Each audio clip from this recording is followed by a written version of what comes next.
Hi and welcome to the Zoe Marley channel, the #1 place for aspiring authors to learn the art of how to tell their story. In this series I'm working on right now, I am going to be giving you a 50 video guide to help encourage you to write now or never. In today's video, we're going to be talking about the best advice I had ever heard, and we are going to be talking about how to create larger than life, flawed and relatable characters. Alright guys, so to kick this video off, I'm going to be talking about what makes a larger than life character. There are several aspects, and as someone that sits back and is the person being entertained, it comes off very effortlessly. We know when a protagonist is larger than life, right? But it is much different when you're behind the curtain, you're the entertainer, and you're actually creating this effortless scene. So that #1 thing that makes a larger than life character larger than life is this kind of wittiness about them, right? And being able to step into a situation that normal people would duck out of and do something that we wish we would do. So I'll give you an example. I worked with a larger than life character, and to explain her just very, very quickly, she was like the admin coordinator for everyone in this pretty big corporation. And, you know, we had hit a very small goal, and our director was going to reward us with a pizza party. You know, nothing huge, but, you know, just something to show a little appreciation. I love pizza. I was happy with it. And you would be surprised the amount of people that were like, oh my gosh, what kind of pizza are we getting? Are they going to have this kind? Are they going to have this kind? Well, I really like this place better.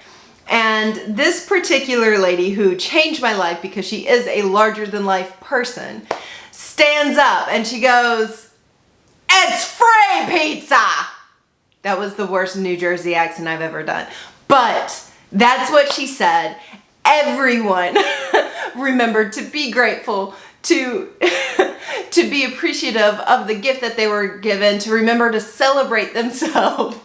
And it kind of took that just brunt force of reality. I remember being so shocked. I was like, oh, did she just do that? But secretly, I wished someone would get all of these people to stop complaining, be grateful for this little thing that was going on, and to just be happy with it, right? Alright guys, so down in the description below is going to be the top 6 books that I find highly influential if you are trying to learn the art of writing. Down there is a book called Writing the Breakout Novel by Donald Maz. Now, Donald Maz is one of the most prestigious literary agents in our business, and he wrote a book. It had to be 10 years ago because I've had it forever. Like my second book I wrote, I actually had the workbook, and you can see my notes all over the workbook.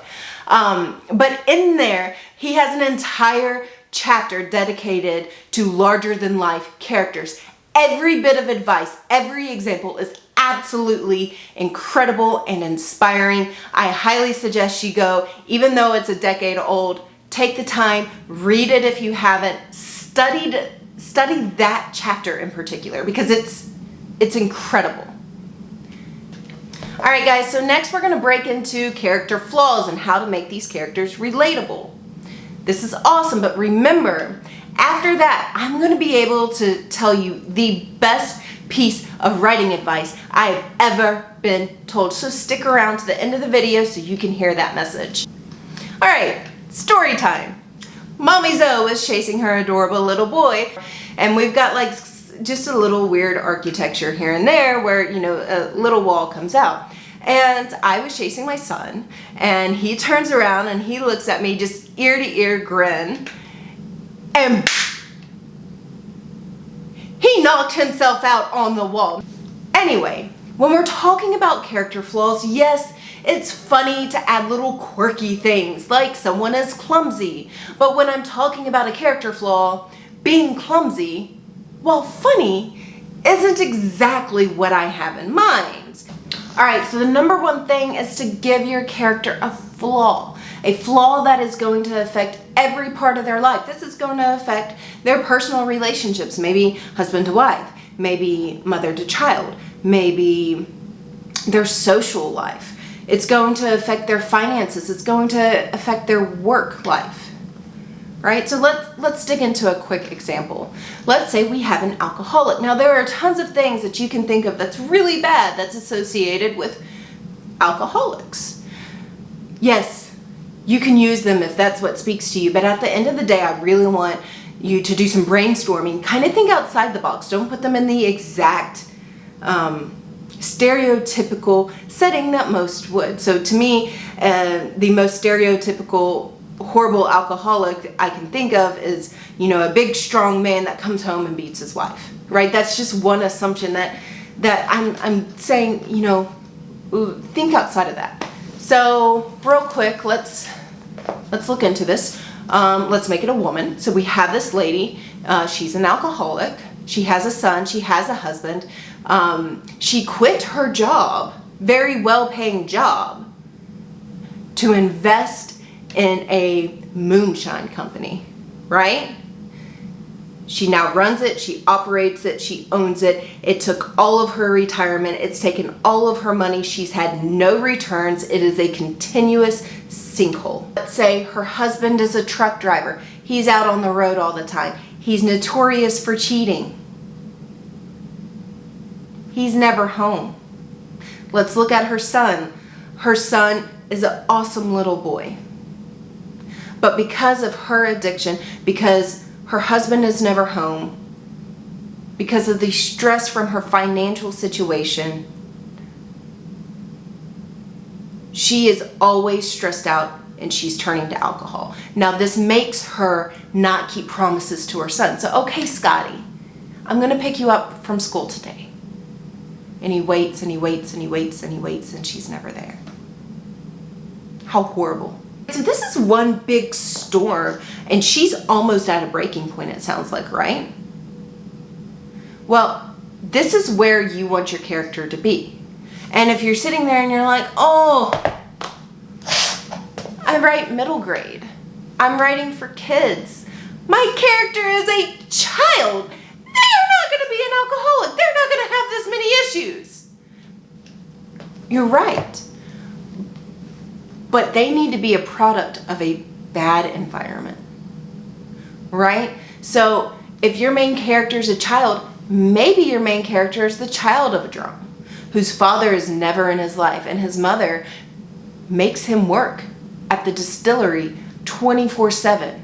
He has to tuck his mom into her little office chair every single night because she's passed out hammered, and he goes home and he makes himself dinner and he cleans the dishes, right?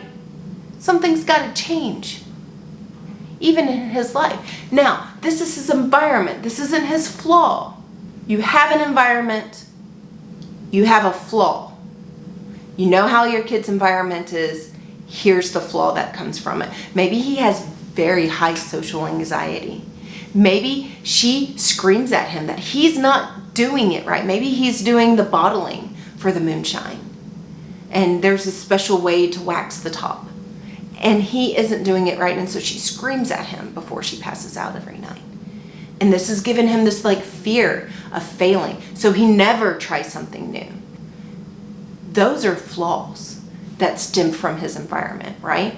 That's how I suggest doing children. And for adults, I suggest it to be the opposite. I suggest you have flaws and then a very bad environment that came from those flaws. Does that make sense? If you're getting value out of this already, please smash that like button. Keep watching. At the end of this video, I am going to be showing you the best writing advice I have ever heard.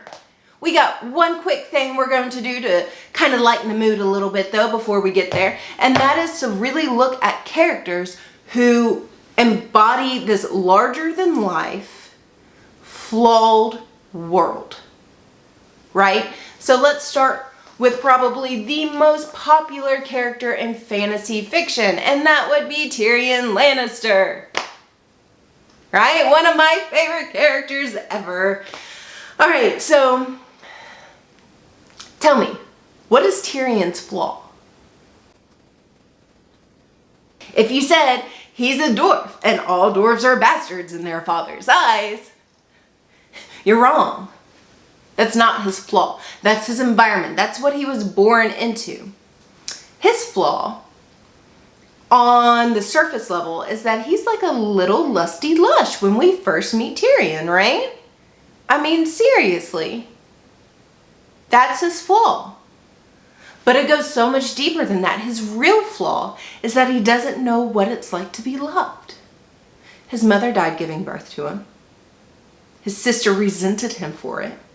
His father absolutely hates everything he stands for. He doesn't know love at all. The only way he feels love is to buy love. And then he's such a smart individual that he has to drink himself into a stupor to believe that this person he paid for actually loves him. That's his flaw. His environment was the Lannister household and how he was raised. All right, so person number 2 we're going to be talking about real quick is going to be Katniss Everdeen from the Hunger Games. When we meet Katniss, she is more like the child in the situation. She is more of a product of her environment, and her flaws are based off of that environment. And because of that, we see Katniss is a incredibly closed off person. She's extremely protective of her little sister, Prim, and Prim is probably the only person she actually likes. I mean, she doesn't even like the cat because that's just one more mouth to feed. When we're looking at these people and you're like, okay, so I get that you want my character to have a flaw, but I mean, seriously, I don't want my character to be unlikable. Right, Katniss Everdeen, I would describe as an unlikable character, but I can't stop reading the book.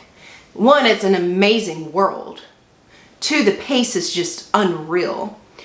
But 3, Katniss does things that no other character does. So this one piece of amazing advice is going to not only engage your reader deeply, it is going to make your reader stay committed to your book all the way through the ending. This one thing, and you're going to set it up in the very beginning of your story. Think first 3 chapters, you're going to do this. The best piece of advice I've ever heard for writers is this. Your character is about to break because of all of these, or not all of these flaws, but all of these issues that are stemming from their main flaw. They are about to break, right? Something has to change. And the best piece of advice is you give them the golden ticket. Your character is going to go with Charlie to the chocolate factory because you just gave him a golden ticket. This one golden ticket is going to solve all of their problems despite them still having this flaw. You're giving it to them. They have a golden ticket. There is a solution to all of their problems. All of them. Hand it to them.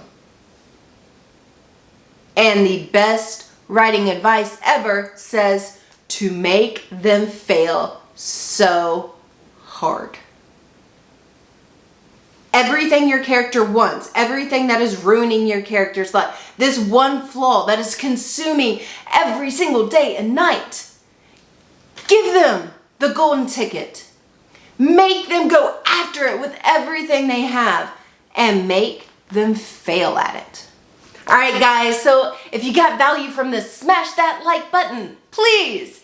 And also, this is the end of the video, but before you go into the comments below. Tell me who your favorite character is, whether it's from a book or a movie or a TV series, and tell me their #1 flaw. Yes, you got new information today. You heard the best piece of writing advice ever, but it's not going to work for you unless you, 1, dig into it yourself and see if I'm telling the truth or not, and 2, actually seeing how other authors implement this. So do some studying, comment below, let me know how that's going for you, and also if you are wanting to get better at writing, for whatever reason, check out my channel, subscribe. I'm going to be giving you 50 videos on how to become a better writer.